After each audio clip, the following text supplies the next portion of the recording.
This week, we welcome Shawn Surber, Senior Director, Technical Account Management at Tanium, to discuss the pros and cons of vendor consolidation.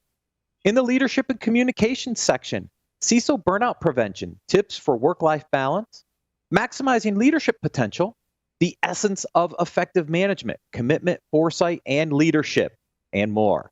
Business Security Weekly starts now.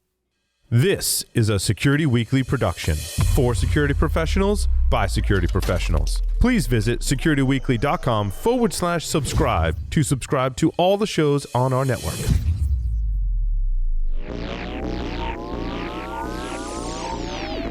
Broadcasting live from G-Unit Studios in Rhode Island, it's the show where we explore the business of security to improve the security of business. Your trusted source for actionable insights on leadership, communication, and innovation. Get ready for Business Security Weekly. How do you win the race against risk and safely lock down your cloud data without hiring an army of administrators? Introducing Least Privilege Automation, only from Varonis. Varonis eliminates data exposures while your employees work and while they sleep, making intelligent decisions about who needs access to data and who doesn't. Our cloud-native solution analyzes permissions and sharing links, monitors access activity, and classifies sensitive data. Because Varonis knows who can and who does access critical data, our automation safely remediates risky links and permissions. Learn more at securityweekly.com/Varonis. Welcome to Business Security Weekly. This is episode number 310, recorded June 26, 2023. I am your host, Matt Alderman. Joining today are all of my co-hosts coming in remote. Mr. Jason Albuquerque is not in studio today. I am not in studio. You know, sometimes work takes precedence, and I had a meeting right up to this, so I figured I'd go remote today. I planned on going into the studio, but you know how things happen. I know, but I love to see you in studio. At least somebody's using it. Too. I love to be there. Yes.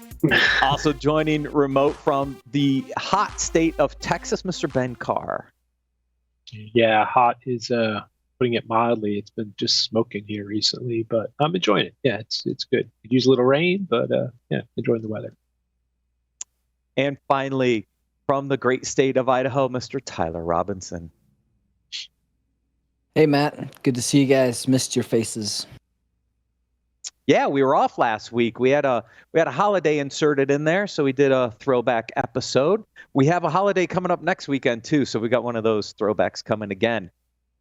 Join us at an upcoming official cybersecurity summit in a city near you. This series of one-day, invitation-only executive-level conferences are designed to educate senior cyber professionals on the latest threat landscape. We are pleased to offer our listeners $100 off admission when you use code SECWEEK23 to register. Visit securityweekly.com/cybersecurity summit to learn more and register today. This segment is sponsored by Tanium. To learn more, please visit securityweekly.com/Tanium. Shawn Surber is the Senior Director of Technical Account Management at Tanium. Over his 20-plus year career, he has worked his way up through the guts of IT, supporting applications, servers, desktops, network security, and most importantly, end users. At Tanium, he has helped a wide variety of customers achieve a better state of cyber hygiene through effective application of principles of good operational and security practices. A passionate builder of teams and products, Shawn has led product management, technical solutions, and technical account management teams, helping guide customers through their digital transformations. Shawn, welcome to Business Security Weekly. Thank you, sir. It's good to be here.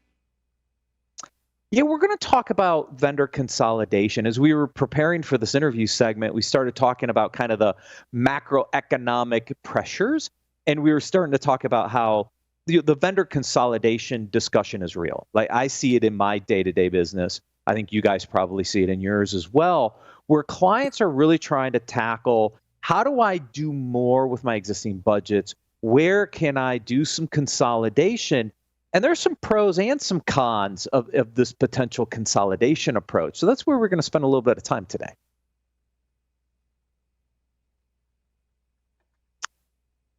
And Shawn, any thoughts on the overall overall concept of vendor consolidation? Yeah, I see it every day as well, and everybody's being asked to do more with less, and consolidate your tools, reduce your spending. Oftentimes, we're reducing teams too, which is no fun whatsoever. And so, I'm really looking forward to the discussion because I think that all too often this concept of consolidating tools becomes make do with what you have or less, as opposed to making a thoughtful approach to having the right tools in your environment that are able to handle multiple jobs, therefore reducing your overall cost, improving your return on investment, and making the organization more operational and more secure. So lots of good stuff to talk about there, I'm sure. Does that process involve matching the people and the tools together? Not just a consolidation, right? Not just an awareness and evaluation of which tools and which places that you're going to find that return on investment and find that savings, but it's also a marrying and strategic avenue of matching the people and the processes and the tools together, correct? Oh, yeah, absolutely. In fact, while I was thinking about this, I was just thinking a little bit ago. So I spent a long time, probably about 15 years, doing IT support directly. And, in lean times, or especially while I was doing security architecture work, I was always thrilled when I got my budget for whatever my great tool was that we absolutely needed. But I never really knew what was left on the chopping block or what other teams' priorities were. And so that you've hit the real key point there is we've really got to bring together the teams. We need to be able to do more that benefits more teams and then tie all of their priorities together into the right tool selection. Shawn, Yeah, I think we talk a lot about this consolidation happening because of a tight economy and for savings. And the team here knows for years I've been talking about tool consolidation and the benefits around tool consolidation, but in a proactive stance, not a reactive stance. And in so many instances, when budgets are getting slashed and the pocketbook is starting to tighten, people take that reactive approach, and I think you have to still hold that diligence when you're doing the consolidation to reap the strategic benefits out of it. Because again, going into it was having an integrated ecosystem, having an ecosystem that's easier to train folks and adopt the technology to 80% of their capabilities.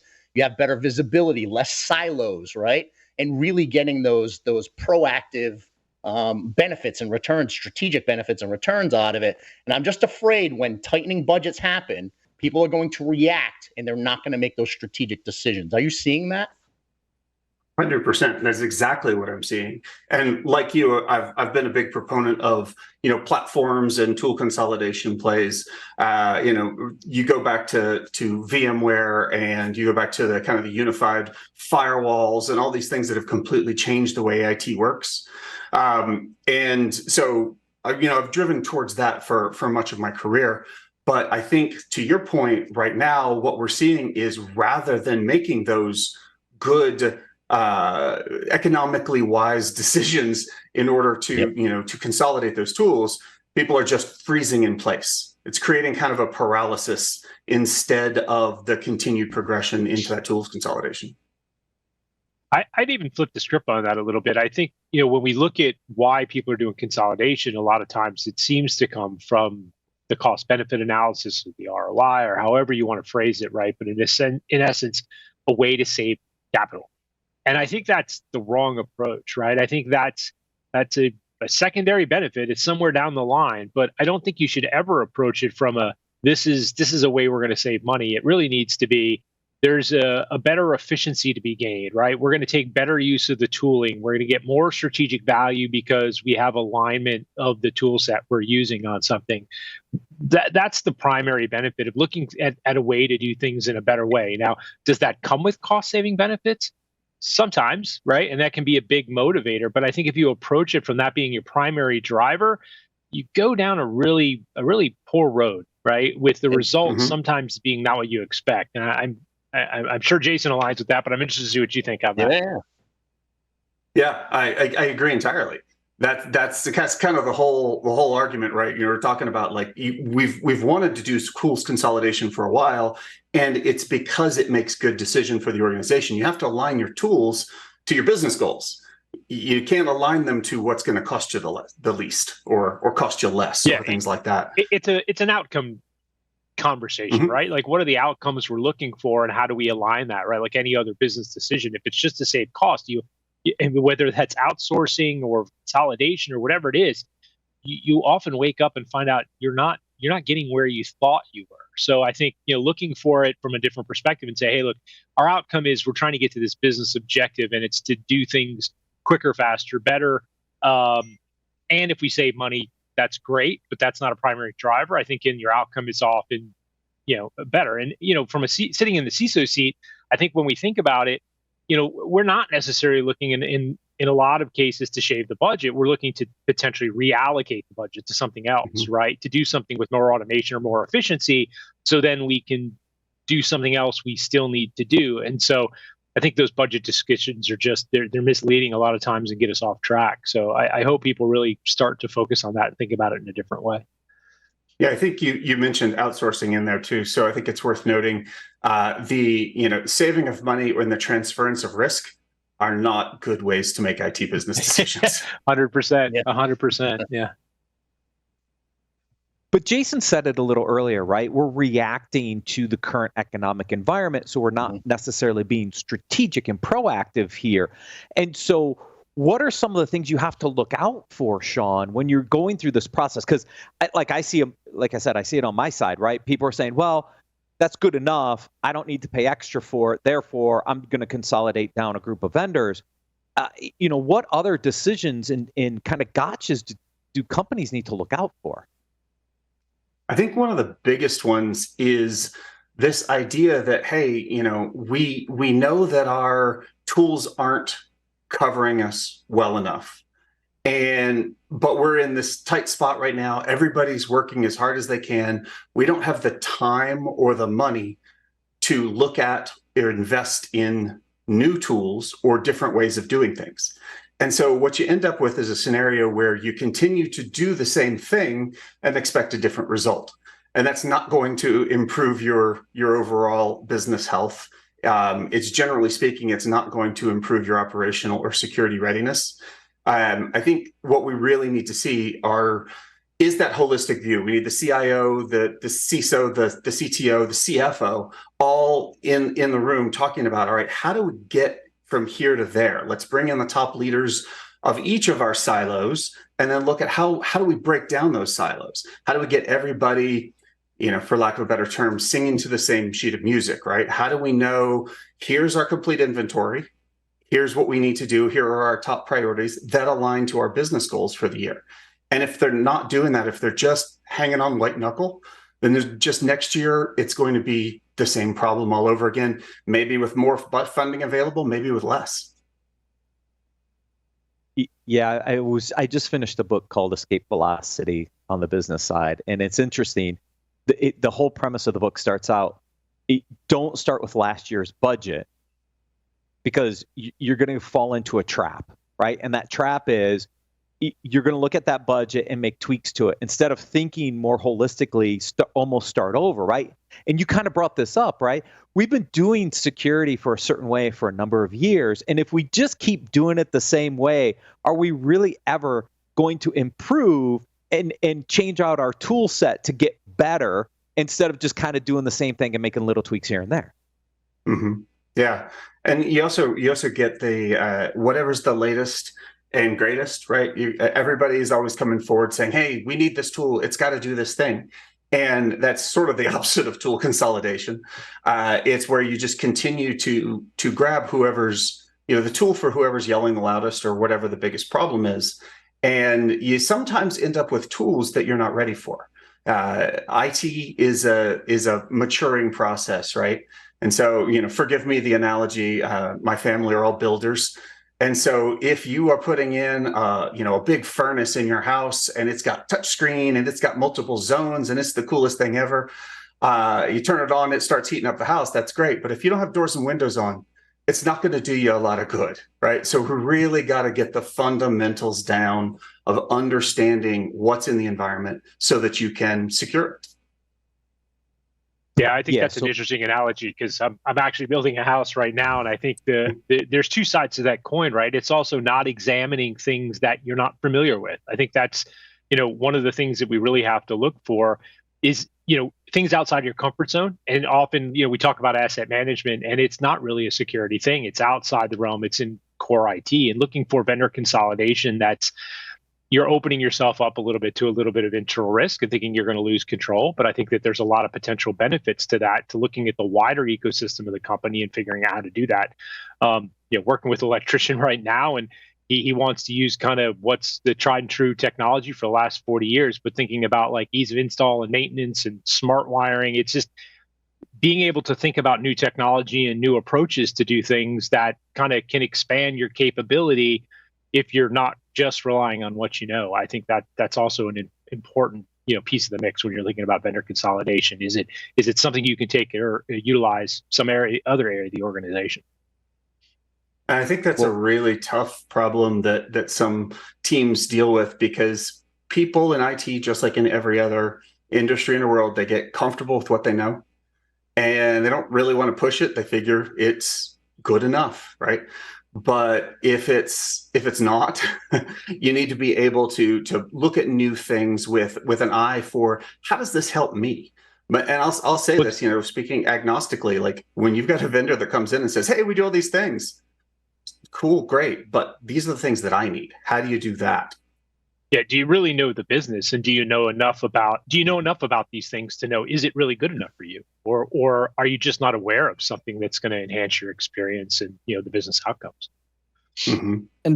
And Ben and others, like, what are some of those creative strategies that businesses can utilize in order to get creative around the understanding what you don't know from a resources and budget standpoint? We're at that kind of zero budget line. So how do we go about trying to find the things that we don't know, or look outside of our typical realm of knowledge and or resources that are currently available, and get a little bit more familiar with some of the more creative or esoteric things that are out there that provide the things that we need?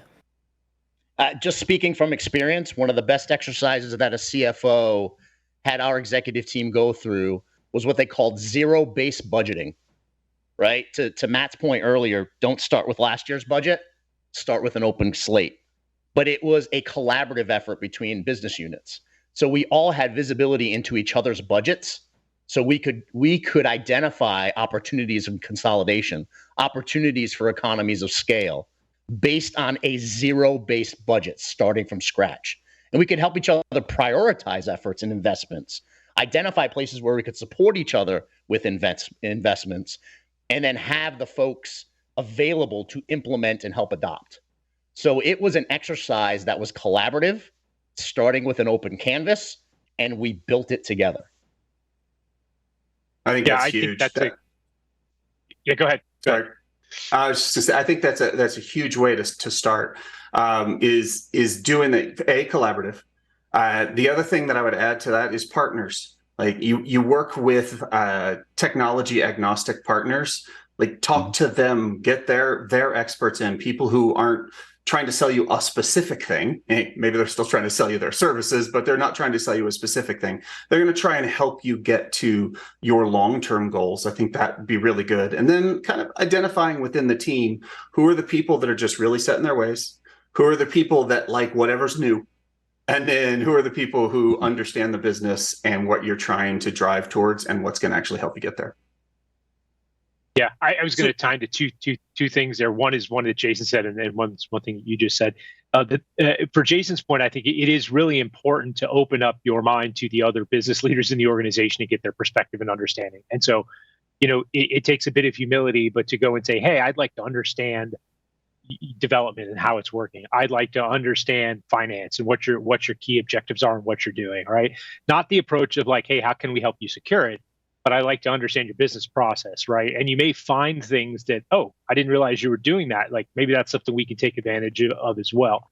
And the second thing is, I've heard a couple colleagues in the industry are doing some interesting things. And one of them is, we all get down this rabbit hole of we know the technologies we like and we keep ourselves open to those technologies, and we kind of shut out vendors who are trying to approach us. And you mentioned, think about vendors who are approaching with kind of a more general solution and not something specific that you're already aware of or trying to sell you something. I think, maybe opening up a day like once a month, at least once a quarter, where you're kind of opening up and bringing vendors who, other people either out of the organization or in your part of the organization are interested in, that you may not have taken the meeting before, and not a sales pitch as much as come in and educate us on something, right? And if you do that, I think it may open up a little bit more of a holistic approach for how you address problems that you hadn't thought of before. So it's just being open to that and coming with humility that, you don't know everything, even though you may have been doing it for 25 years. Yeah, humility is important in IT because it changes every day, right? I actually have some customers who also do like an IT partner day or an ally day once a year, and they bring in all of their vendors and partners and talk about their priorities for the year. Not, and sometimes there's some back and forth, but primarily it's about, hey, here's what we're going to accomplish. Now you guys go figure out how you can help us. Yeah, and I'd say on your bigger partners, don't be scared to ask them what are the challenges in their business that they're addressing from a security perspective. Like leverage those people, right? I mean, there's some great security programs out there that you may be able to get closer to because you're making those contacts through someone who has a vendor relationship. Yeah, that's all great advice for the listeners, because two of the things that I listed for the biggest challenges of vendor consolidation from my perspective are groupthink and loss of innovation and dependency. So by opening up your doors and saying, come on in, I'm gonna have a conversation with you about what the business goals of our organization is, not just from a security perspective, but the overall business goals of the company. And then having the vendors really sit on that and think about it and think about how they can help mature your organization and move the needle for you. I think that's great to help on the innovation side. And then at the end of the day, you can choose other vendors and not have to worry about being dependent. Yeah, that's where I was going to go next, Shawn, is some recommendations around this, right? Because Jason brings up some very good points, right?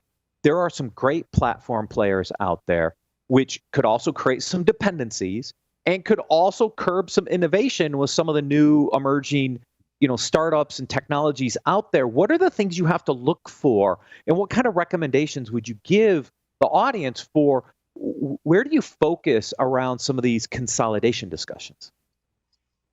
Yeah, I've been doing this too long to ever say that any one organization can do everything, no matter what.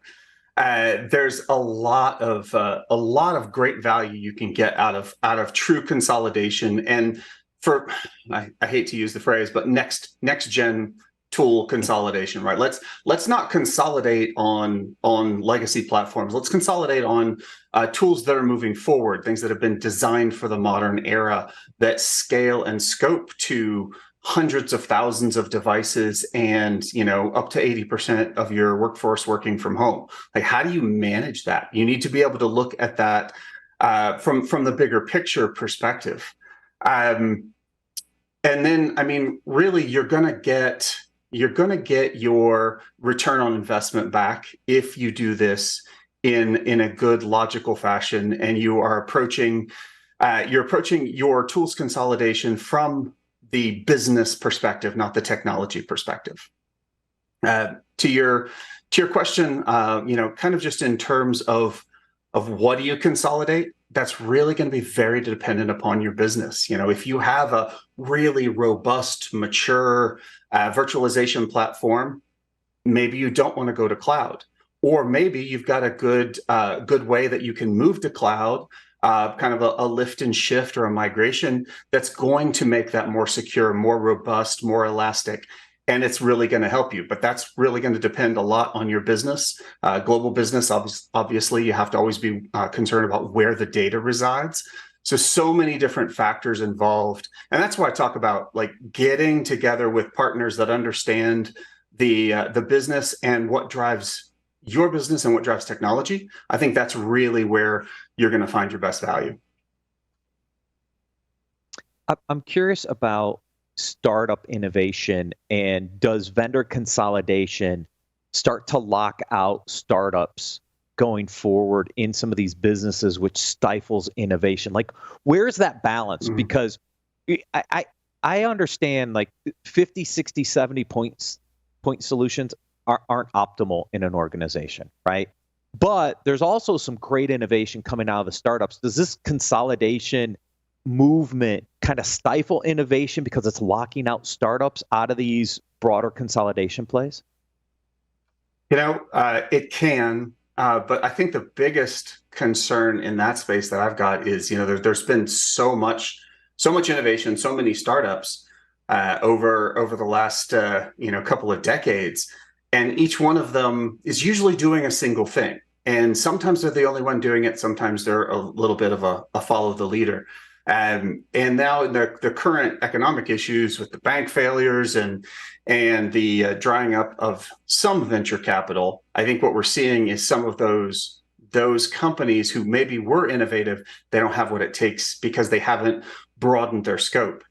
And they're either failing or they're getting snapped up. And when you snap up innovation into like a behemoth organization, that can shift that behemoth organization, but it can also completely crush the innovative new tool. So I'm always hoping for the best for everybody, because I think there are so many great tools out there, and I would like to see them working together more effectively. And I think there are some things coming that are going to help with that. The rise of the API has been great. Well, now we're starting to get to the rise of the AI. And so how can all of these different tools work together, use integrations, AI-driven integrations, gather data, act upon that data, and become a little more agnostic, help the customer regardless of what the other tools are that are in their environment. Yeah, I think that's good advice for because you have to think about the risk, profile of consolidation too, right?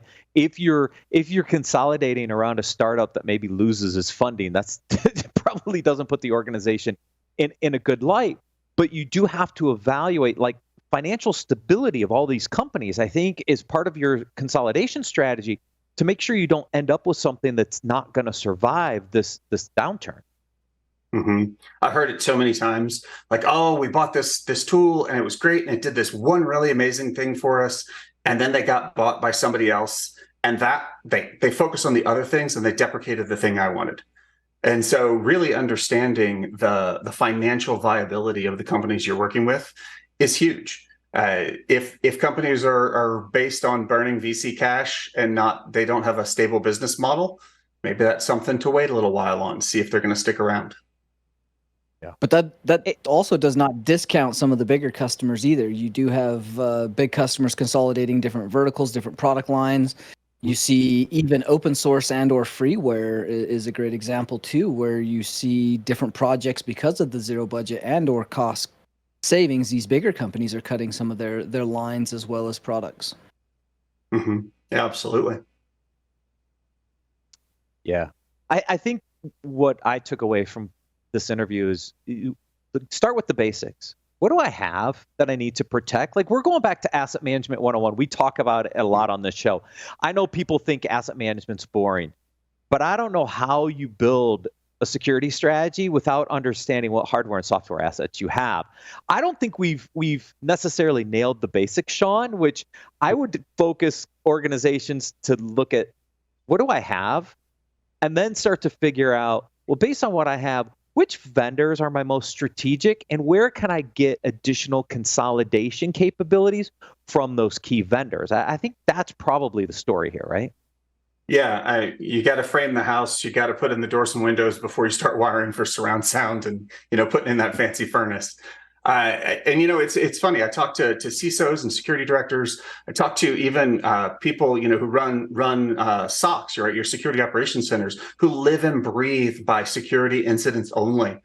But I talk to them about identifying all of their assets, knowing everything that's touching their network, knowing what software is running on it, what version's running on it, knowing its patch state. These are all security problems. It's the operations team that tends to manage them, but they're security problems. And that's when we start to see that convergence. We start to bring together the IT operations and security teams along with the compliance, regulatory, and risk teams all together to say, hey, here's one view of the environment, and this is what we need to do. Now we can start talking about umbrella projects, umbrella budgets, and tool consolidation in order to meet the needs of all of these crews, so that you don't have a risk team saying, hey, there's this new regulation or a new vulnerability on the CISA known exploited vulnerabilities list that we need to address, and then the security team doing a vulnerability scan and saying, okay,